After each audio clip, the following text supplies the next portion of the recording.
Hi, friends, and welcome to the Creative Impact Podcast.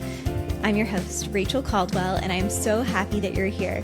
Each episode, I have the joy of chatting with fellow artists about life, faith, and the impact of the arts.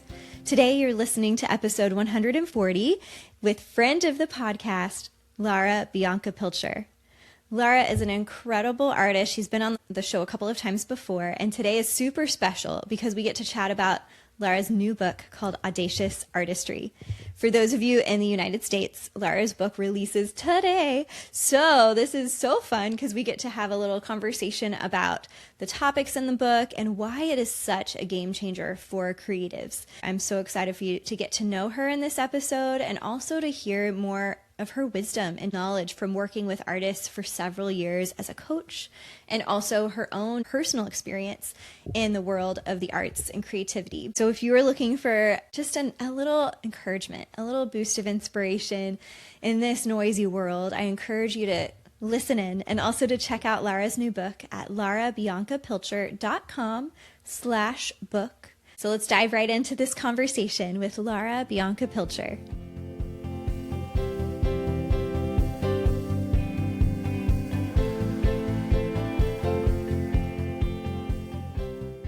This is such a gift and a treat to be back with you, Lara, for our third time together on the podcast.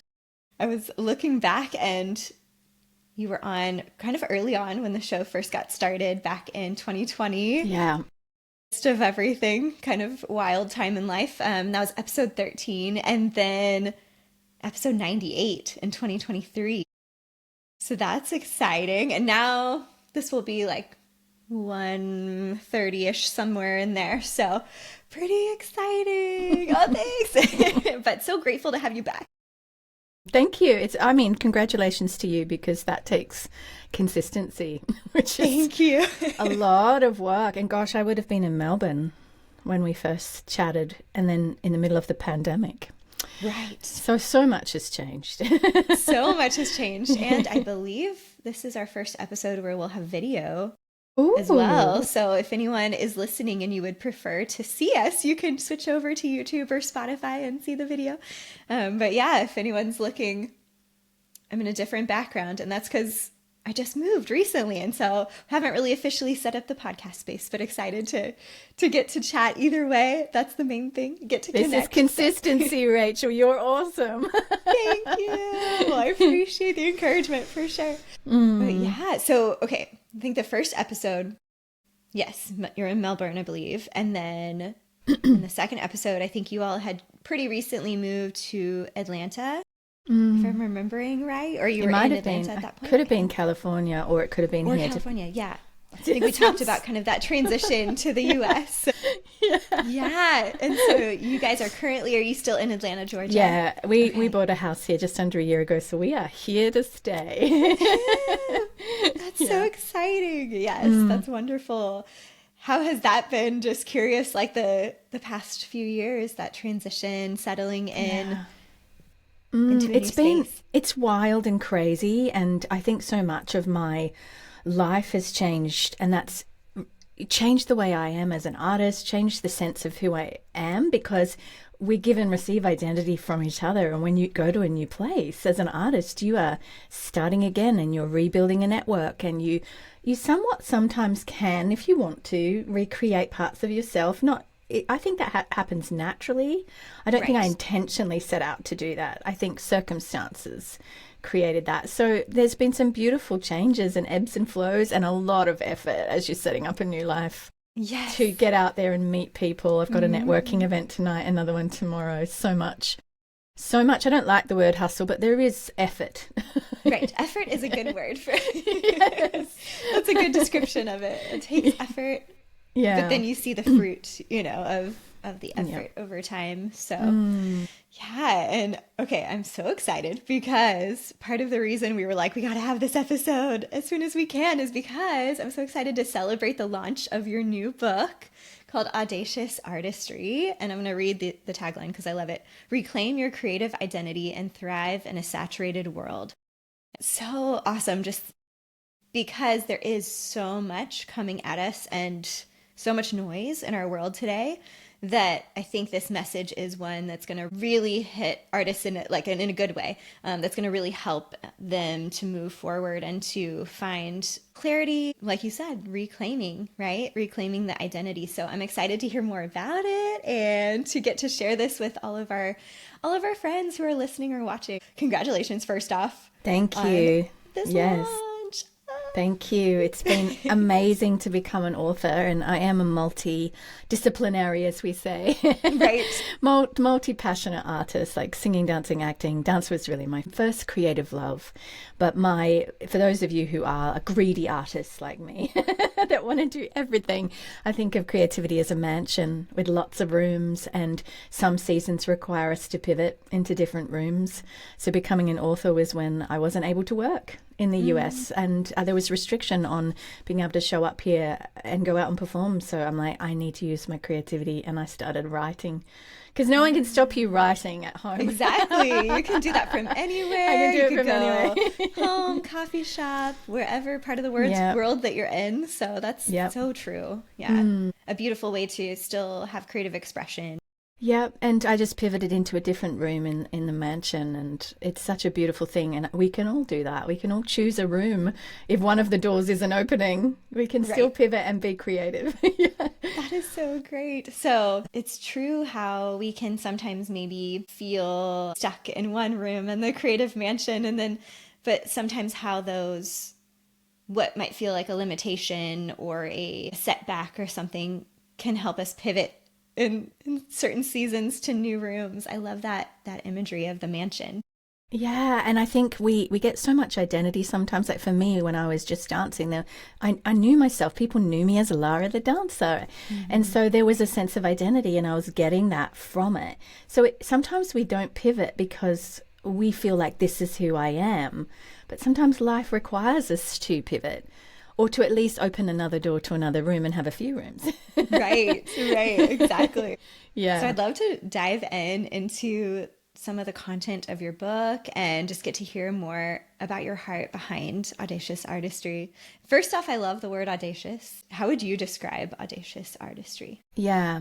Audacious artistry it's a type of artist that I think we all aspire or should be aiming to be. And audacious means brave and bold, and it's not foolish. It's not the kind of thing where you just go out and just go, I'm going to conquer the world, knocking everything in your path down, which some people might go, oh, that word's threatening. It means that I'm going to show up afraid. I'm going to show up despite the saturated world. I'm going to continue to lean in. That is an incredibly audacious and brave and bold thing to do, to say, I'm going to show up in this saturated world.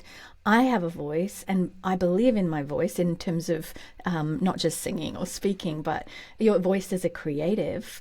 And I'm going to show up anyway. That is a brave, beautiful thing to do with your life as a creative person. Yes, for sure.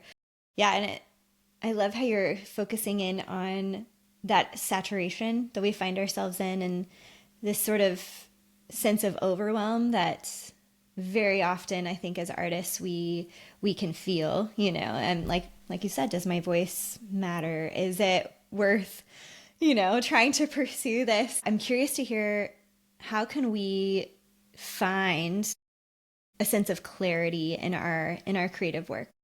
Yeah, and you mentioned overwhelm, and since meeting you, I actually trained as a coach professionally, and one of the things that I come across a lot is overwhelm. And it's closely linked to clarity, because overwhelm feels like this big swirling storm cloud over your head where there's no clarity. It's all blurry and your emotions are everywhere. And you're like, how do I take down a piece of that and take action when I feel so stuck? But what I've learned through coaching and through my training and as an artist is that overwhelm is made up of normally quite a few emotions.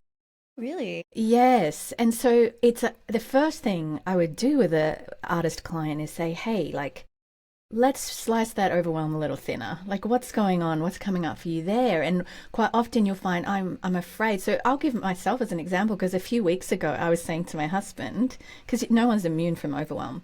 Right. But overwhelm itself is not an emotion. It's made up of emotion. So I said to my husband, I'm overwhelmed. My book launch is coming out.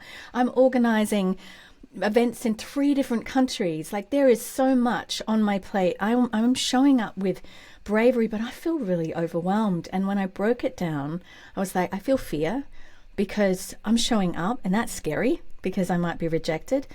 I'm feeling sad and a little bit lonely because so much of what we do as an artist, we do it on our own. So I'm letting this emotion process and go through my body. And when I work out, hey, it's okay, Lara, you're a bit afraid. You're feeling a little lonely right now because doing this work, so much of it does require you to do it on your own. Maybe you need to go and find a friend and just, sit with them for a bit. Maybe you need to encourage yourself in the fear.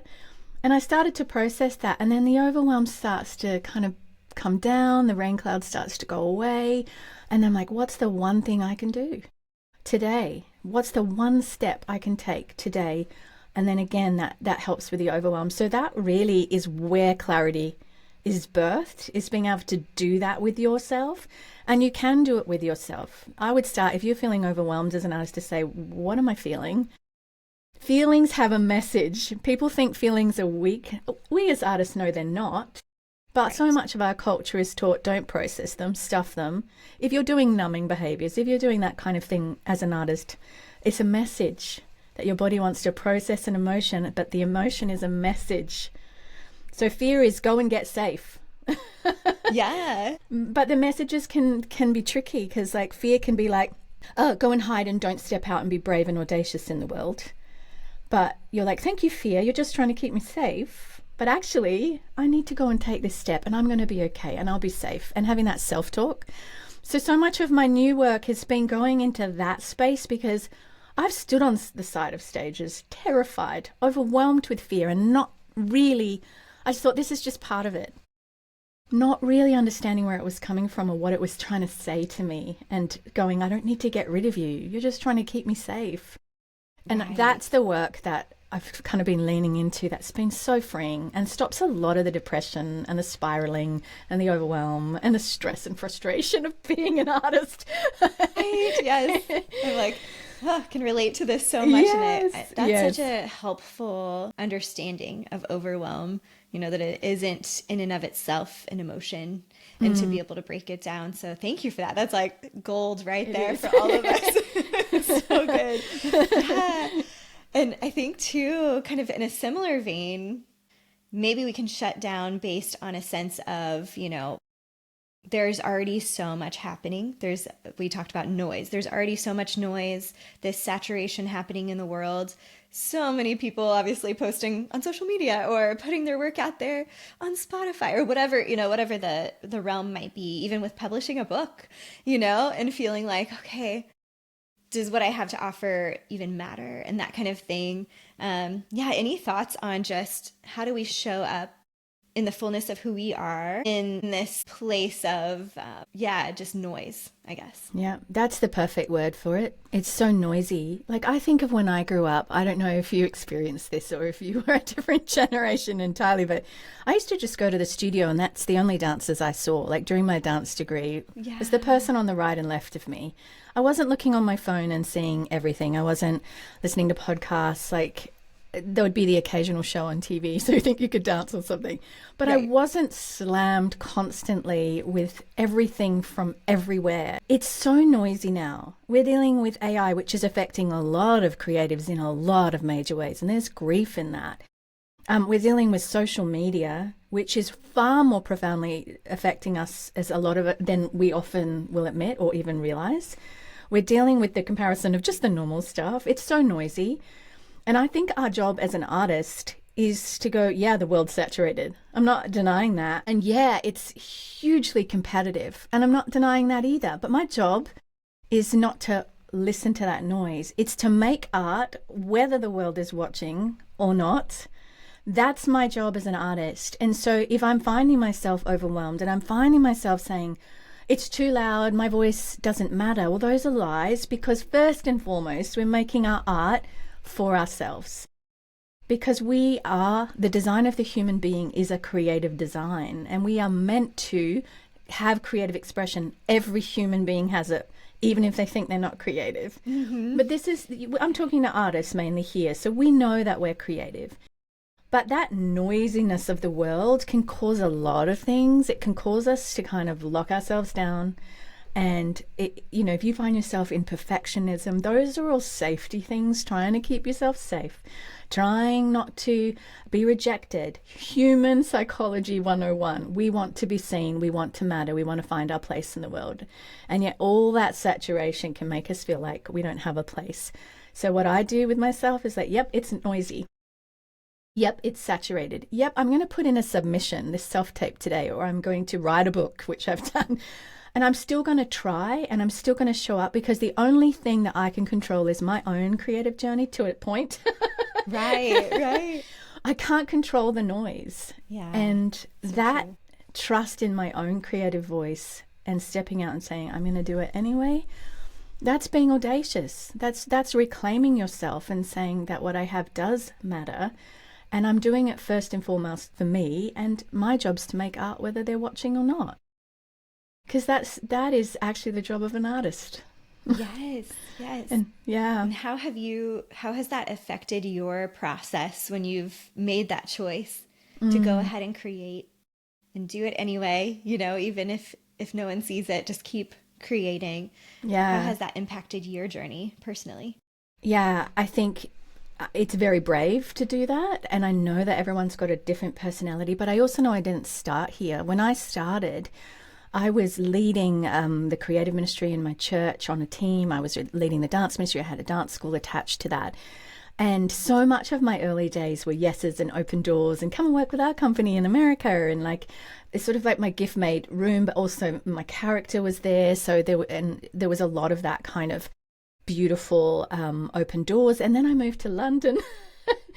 And London's the first time in my life where I'm like, no, slam door, no, slam door, no, slam door. And I did not have the personality resilience that I have now. And it's something that I don't think you find your creative voice. I think you have to reclaim it in that noise. I think you have to come back to what your design was as a child. You're creative, you know.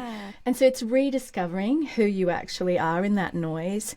And it hurts, those rejections and that noise, it really, really hurts. But for me, being able to continue to show up's come from, okay, I'm going to let myself feel the pain. And it might be 2 or 3 days. It might just be 1 day, but I know it's going to pass. And then I know I'm going to show up again, because I still believe in what I have. And because the world's saturated, it feels personal. My nervous system, that's my fight, flight, faint, fawn, freeze, is telling me that it's me, that I'm being rejected, when in reality, they're spoiled for choice. They have so many people to choose from. And even in the church, like, some artists really struggle to be able to show up and even present their work in. So it's relevant wherever you are to believe in yourself. But also I go away and I do the work to refine what I've got, because sometimes, like with writing this book, I went through massive rejections and shut doors, and probably 65 rejections before I got a publishing deal. I was tracking them. Yes. And they were coming through daily. And that's the level of audacity Right.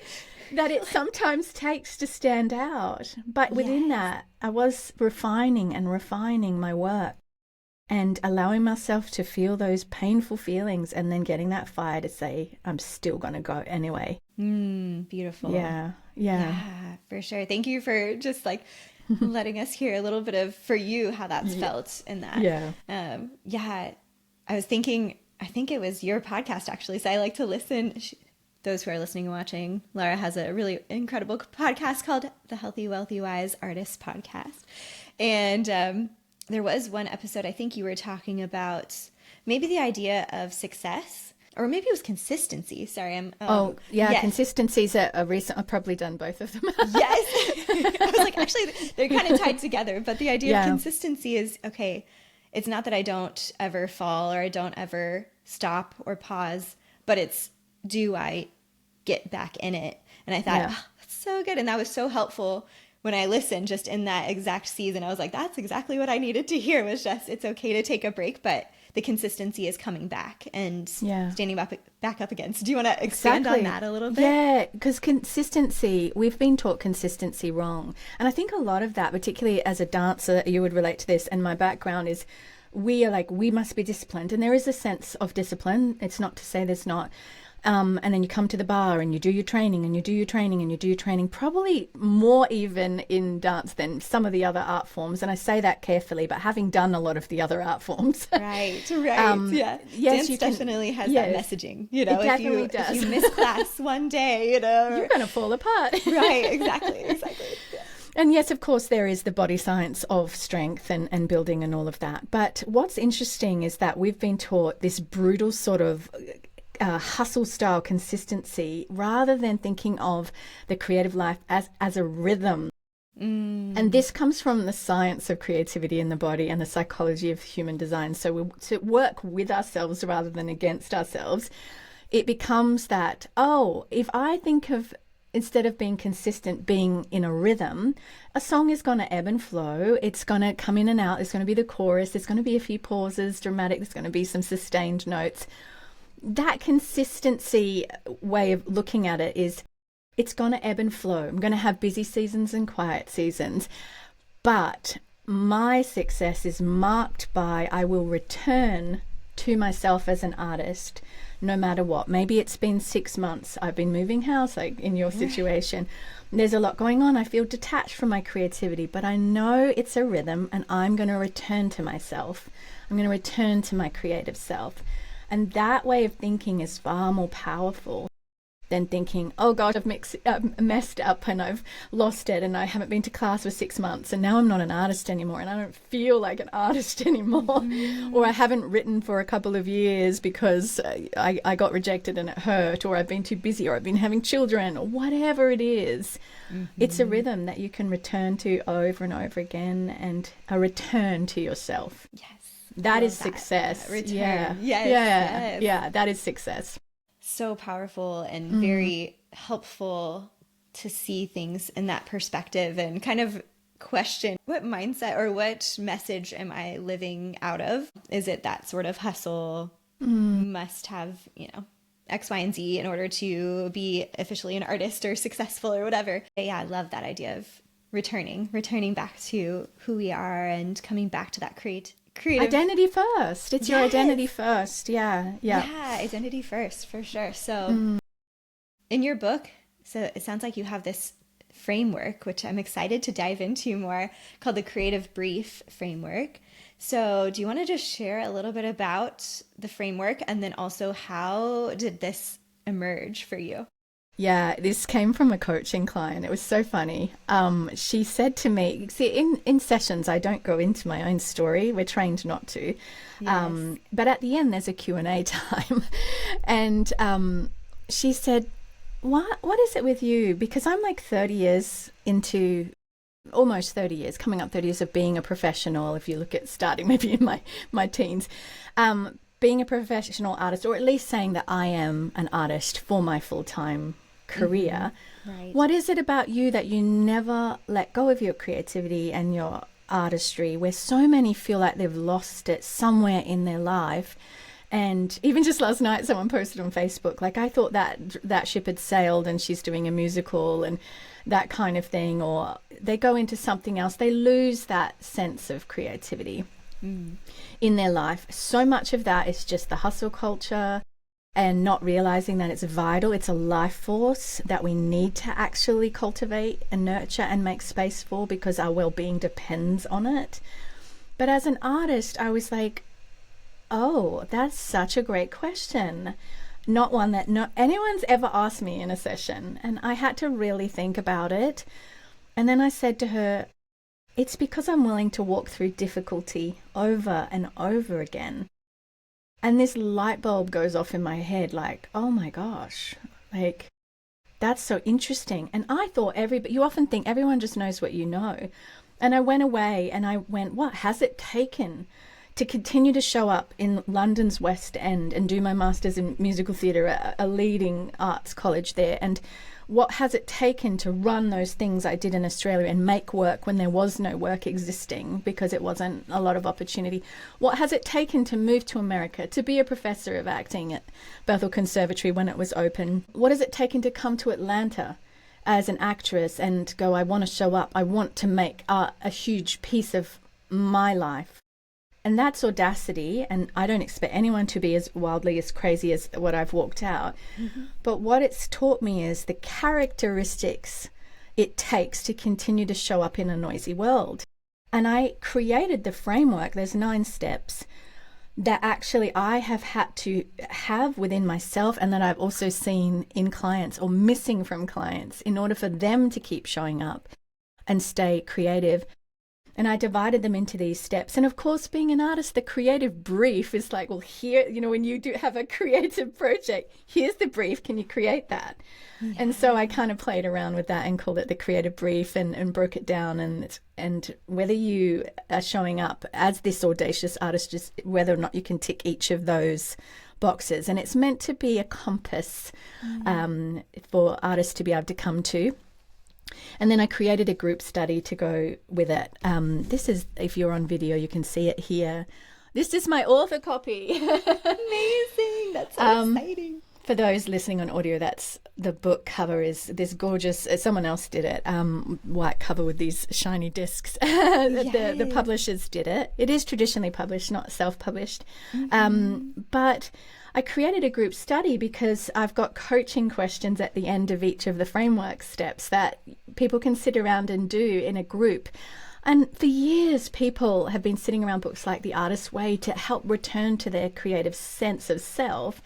And I was like, that book's been so beautiful. I think it was 40 years ago it was written, but there was no social media, there was no AI, it was a very different world. And so I wanted to really speak into that conversation for this season and this generation. Mm-hmm. I say add to it because that work still exists and it's important.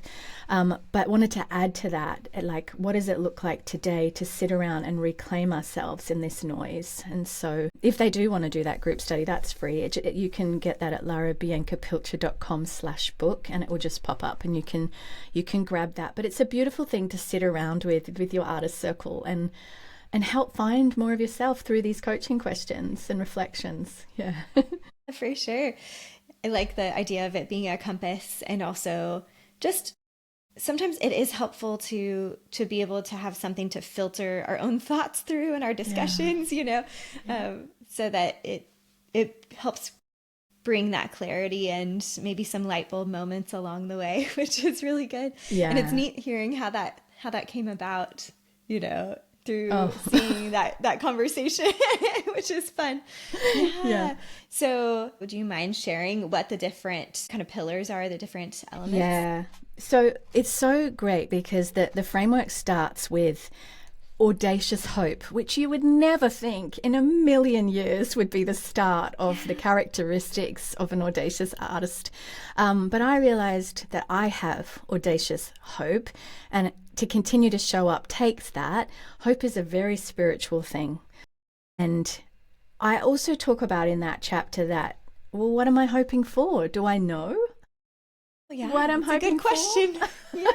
And how do I find that? So that's the first foundational part of the framework.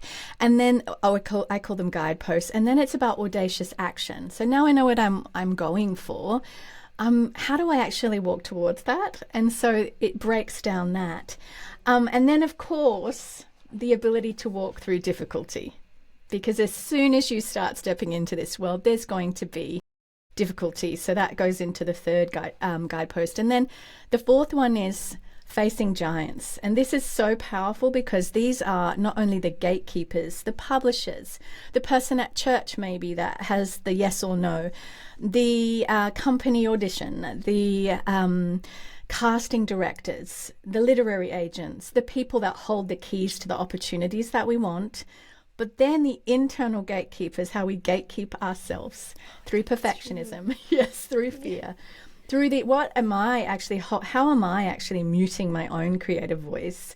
And that's the beginning. And I don't want to go through all of them, obviously, because it would take me probably another 10 minutes because there's so much in there. But that's the first few steps. But within each of those, I break them down and then I go into actual questions to help you identify how you can move those areas forward in your life. Yes, and see where beautiful. you're maybe stuck. And it's good to do that in a group, isn't it? Because then you've got other people that we think we know ourselves. And then we sit down and start talking. I see this with clients and I'm like, oh, they didn't even know they didn't know they were thinking that. Right. They didn't know that they had that block. And I do this all the time. I'm like, oh gosh, I'm blocking myself and didn't even realize I was afraid or lonely or whatever it was. So it's so true. It's so true. And that, especially for those of us that probably process somewhat verbally, out loud. Yeah. So the internal, we're like the external processors. It's so helpful to have that ability to talk through it with other people, with friends and artists, and even for the internal processors, maybe they take some time to process and then come to it, and then they'll get maybe that different perspective from people that are seeing different facets of who they are. And how many of us are doing this alone without having these conversations? Because we show up, maybe we go to rehearsal and we see other artists, but we go home and we have all these feelings and all this stuff, and we're responsible for our own life in the end, and we're just not having enough of these conversations to help us move forward. And whether you're having them with yourself and you decide I'm going to journal and do this alone, or do it in a group, all of it has so much power to help you reclaim and keep going, because it's noisy out there.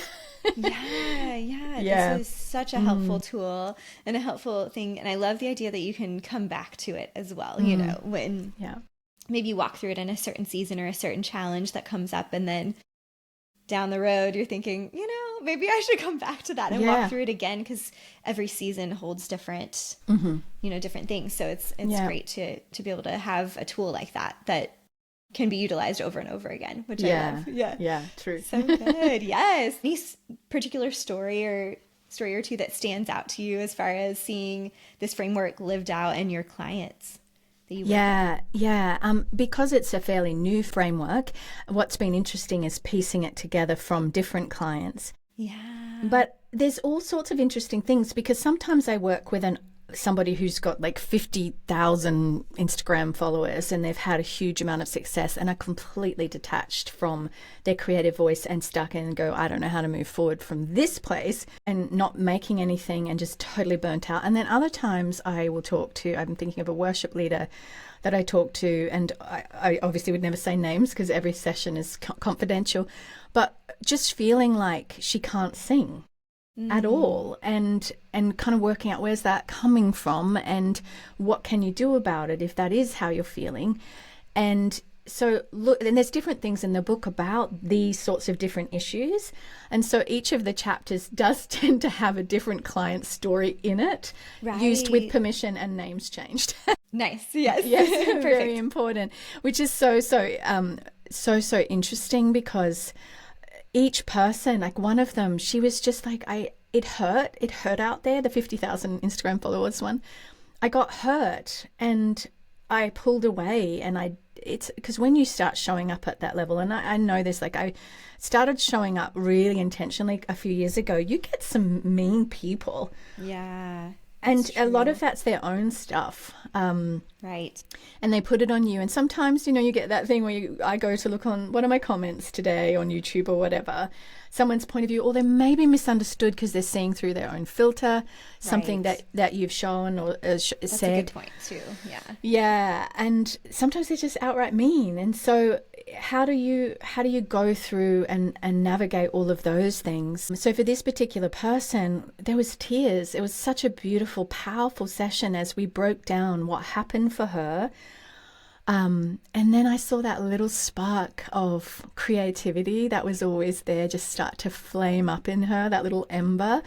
And then she came by the end of the session with a whole new idea and plan and momentum, and it was just so powerful to see that transformation. But usually what's happening for an artist is there's something that they haven't processed emotionally that needs to be released through discovery.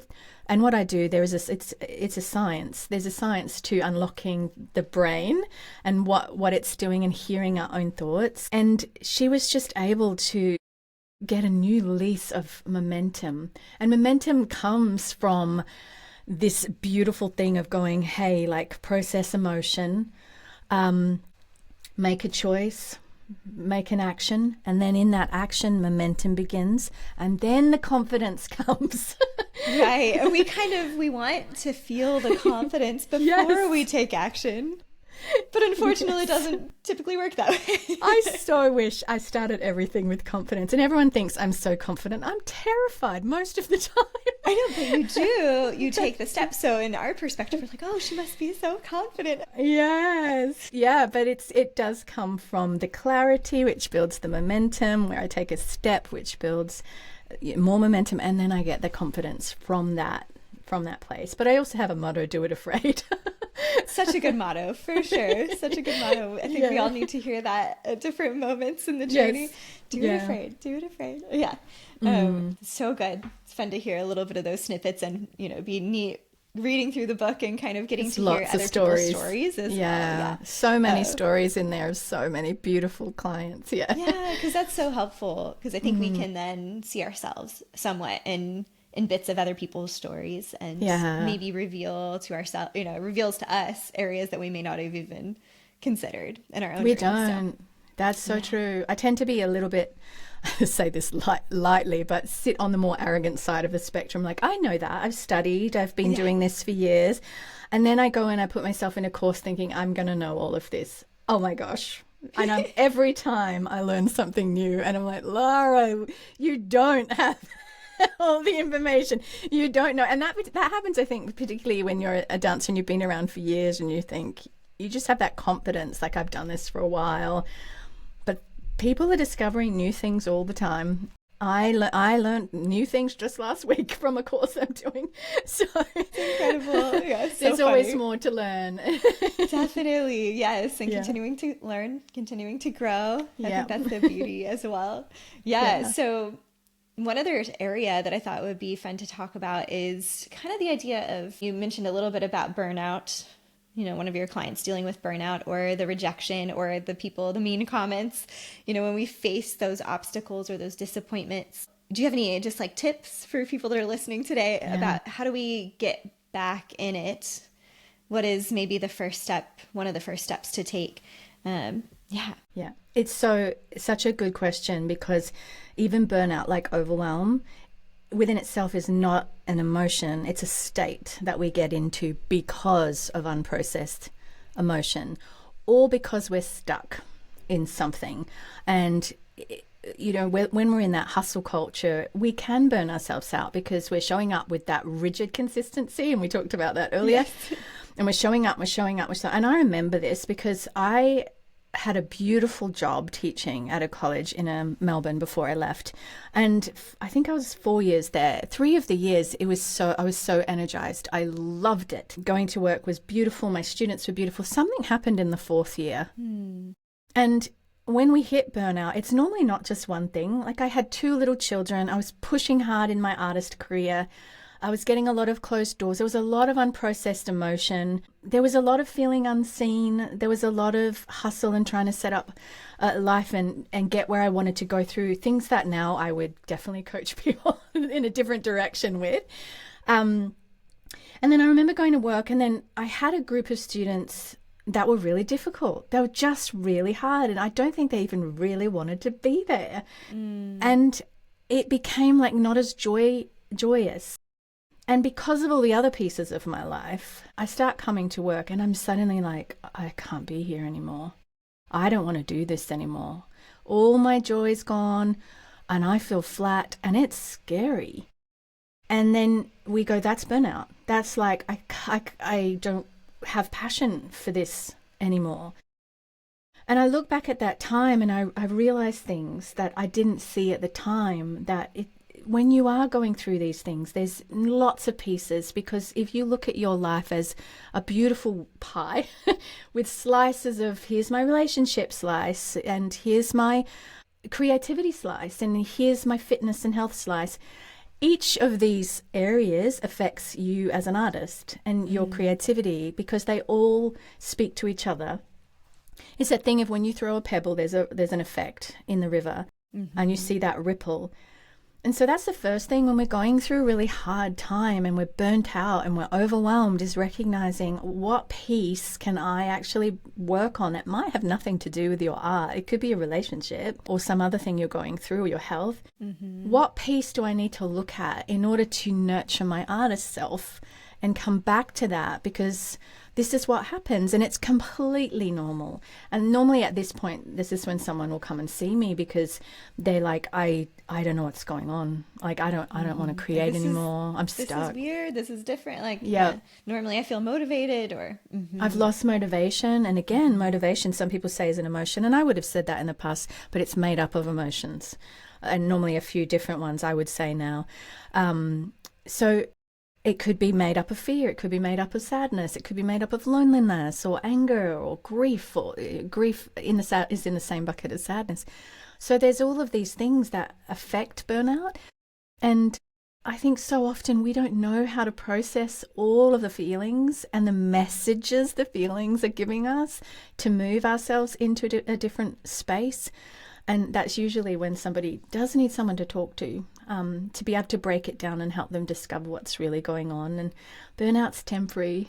So that's the beautiful thing. Like, it can be temporary if you allow yourself to process and move forward. It's not a permanent state. Right. That's a good reminder. Yes. Yeah. Good for us to hear. It's not doesn't have to be a permanent place. Yeah. And just really the theme of allowing ourselves to process those things that we've maybe stuffed down, or we've tried to silence or numb, or whatever it may be, that how much that affects us in all aspects, but especially in our creativity and our artistry, being able to do those things that we're hoping to do. It's going to take walking through, which is challenging sometimes. So that's such a good encouragement for everybody, I think. Yeah.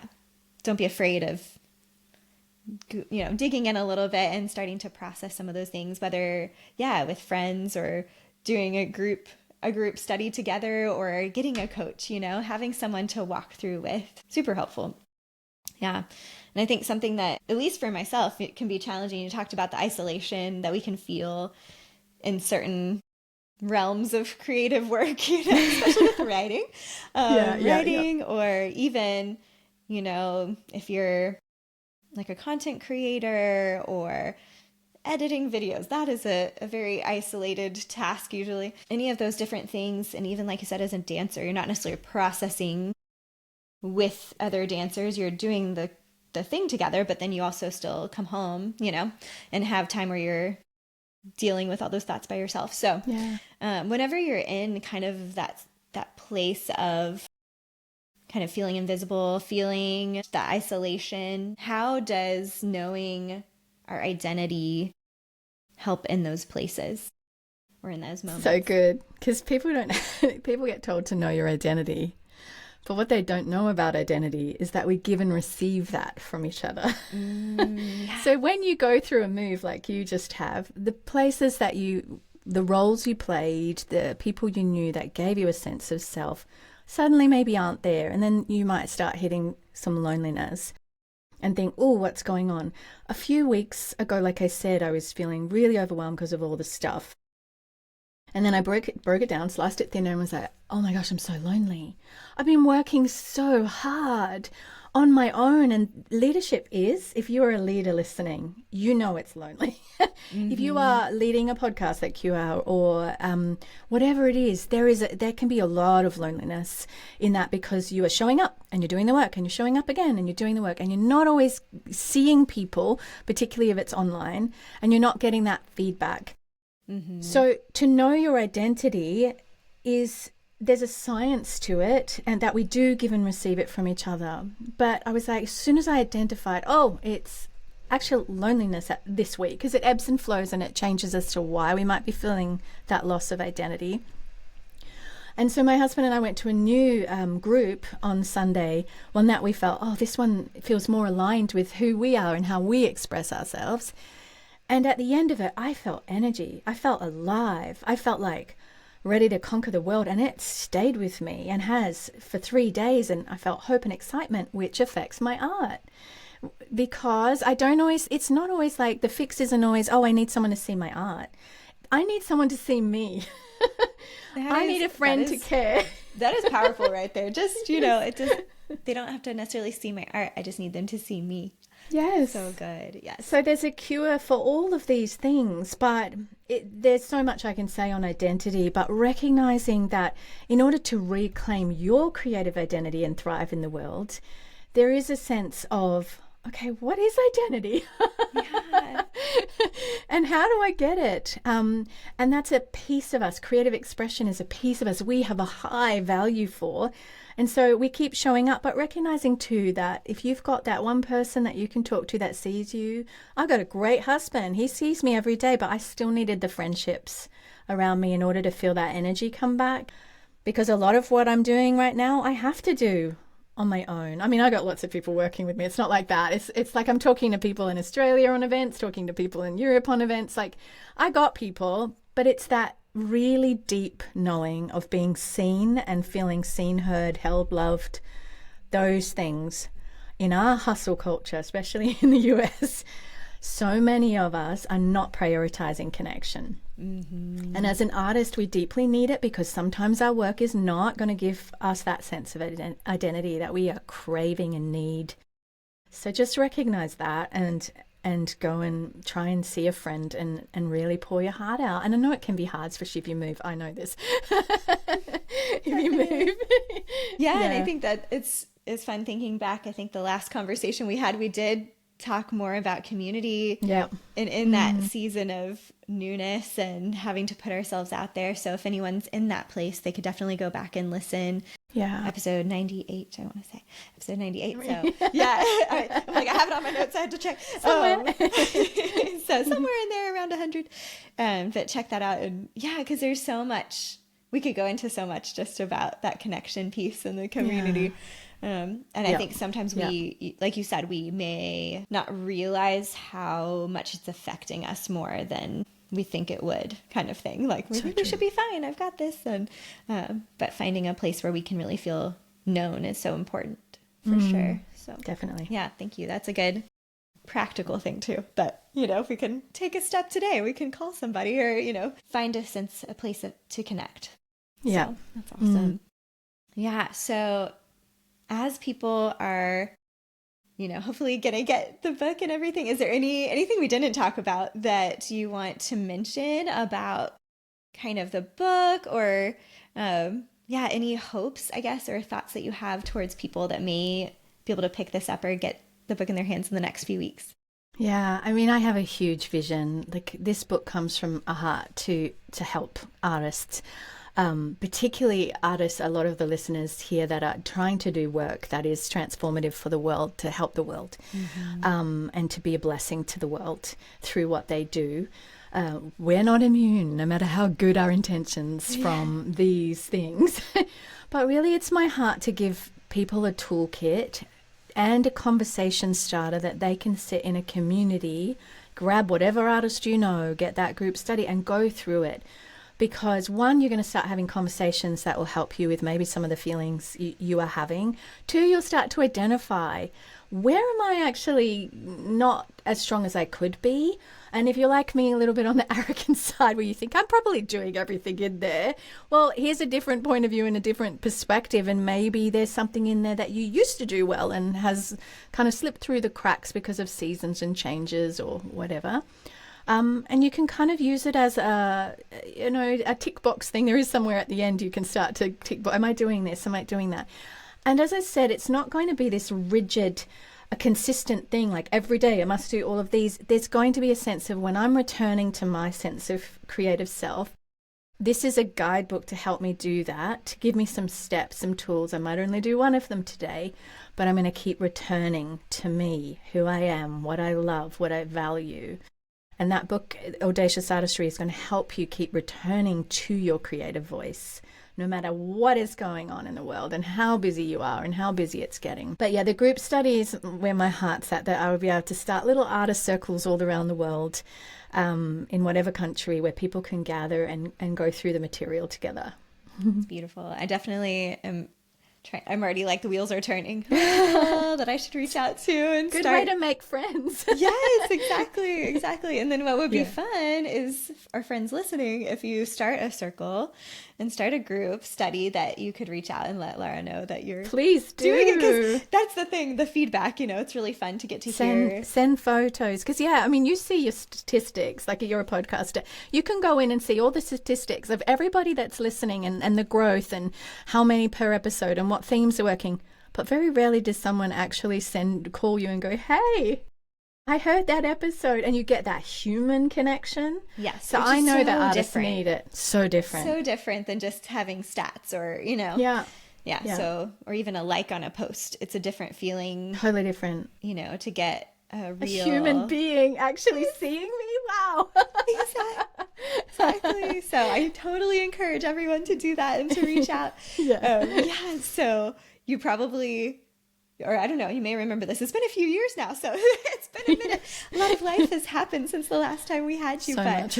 I know. Oh, and I feel like I'm rabbit trailing here, but there's a podcaster that I love listening to, Annie F. Downs, with That Sounds Fun, and she has the Hall of Fun when someone's been on the show 5 times. I was like, I need my own version of the Hall of Fun, because you're getting close. I'm getting close, and I need to do that. That sounds awesome. Yes, so fun. So between now and maybe the 5th time, we'll figure out something, because I'm so grateful just for your willingness to come back and to continue sharing your heart and, in these new seasons, just the things that you're learning and how the Lord has guided and directed your journey is such an encouragement to us. So thank you for your willingness to come back to bring that.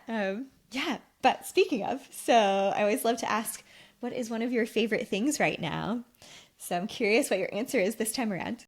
This is so interesting, because I think it's showing up with the bravery I am at this level. It's funny because I'm careful with the word success, but for me right now, this feels like success, because it's easy to be the 2IC. It's easy to sort of sit under someone else's vision and ride that wave where they're taking all the brave steps, but you get to safely sort of tuck yourself back and be a part of their momentum.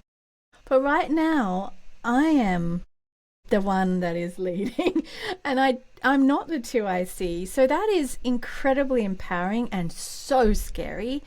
It's probably my favorite thing in my life right now. But having said that, I'm doing that feeling the feelings of fear, feeling the feelings of loneliness, feeling the sadness at times, but I'm still feeling joy in it, and I'm excited and I'm loving it. So all the feelings are there, and I'm doing it anyway. Yes, that's so good. It's my favorite thing. I'm ringing up bookstores and saying, hey, I want to do my launch here and celebrate this and have a party, and here, read my book, and just showing up and talking to people in Australia about doing massive events, and Belgium about events. And it's just really exciting and wonderful to step out as an artist and do this and believe in what you have to say. But I'm doing it afraid, Rachel. Yes. Well, it's such an inspiration, and so proud of you for everything. Thank you. Those steps that you're taking, and just helps, I think, give us that little bit of courage to maybe take our little next step as well, or a big next step as well. So as far as the launch goes, are there any events that you want people to be aware of right now, or just want me to point them to a particular place to check out what's coming up? Yeah, I'm going to list them soon at larabiancapilcher.com/speaking. But in the last couple of weeks of May, I'm doing events in Sydney, Australia, and the Sunshine Coast in Australia called Creative Awakening. That's going to be exciting if you're down under. I'm going in May to the Faith and Art Festival in Belgium as well. May is going to be crossing the globe, my goodness, and I'm a mum, so it's going to be wild. But I'm going to be speaking there and performing there, and then I've got things in Finland in August. So if you're listening in any of these places, wonderful. I am going to visit Belhaven, I think, sometime in March in Australia. In March, that'll you be. said? Yeah, I think in March. Yeah, Awesome. so I'm excited to be there and hopefully spend a day. I've been talking to Cynthia about that, Cynthia Newland. So there's all these places, and the launch dates will be put on the website. They'll be in March. If you are in Atlanta, Georgia, and listening, and you want to come and be with me in person to celebrate, you would be most welcome. So keep an eye on my website under speaking. Under speaking. Okay, wonderful. Well, I'll definitely link to that in the show notes as well, so people can stay up to date. And if anyone happens to be in any of those spots, definitely go celebrate. And then at this point, people can order the book. Yeah. Is it basically anywhere books are sold? Yeah, actually, you can get it anywhere. Like I had a look, but it's everywhere. Barnes and Noble and beyond, and all different countries. So distribution is worldwide, but I think what's easier for you is to go to my website and go to book, because there I've got a lot of links for different countries already linked for you. Perfect. Otherwise, just type in Audacious Artistry, Lara Bianca Pilcher, and it will come up probably wherever they've put the most power on the Google search. Right, exactly. That's perfect. Then go to the website, check out the different links, and the discussion guides and all of that goes along with it. So super exciting. I love it. Well, before I let you go, can we get a little quick update on your family? How are your kids, husband? How's everyone doing? It's so beautiful. My husband and I actually started a marriage ministry, which is so out of the box. It's amazing. I think I've seen little glimpses of it on social media. That's so exciting. And we're both so involved in the arts that we thought this feels like left of center, but it's under andrewandlara.com. And I have a second podcast, Marriage, Intimacy and Healing. And a lot of this comes because when your home is thriving and your children are not draining you it's tiring, but then you get this beautiful thing where you can go out in the world and show up with more energy as a creative. So it's really about, and that's Creative Restoration International, the not-for-profit we now run, has the artist restoration and the marriage restoration programs. So that's where it's at for me right now, and it's been so much work, but I'm finding so much joy in it. Good. Yeah, thank you for sharing. That's exciting. We'll have to check that out. And just thank you again for giving of your time so generously and just being with us today, and excited to get to read the entire book and see all the fun things that are coming. So thank you, Lara, for who you are, and just blessings on this launch and the journey. Thank you, Rachel.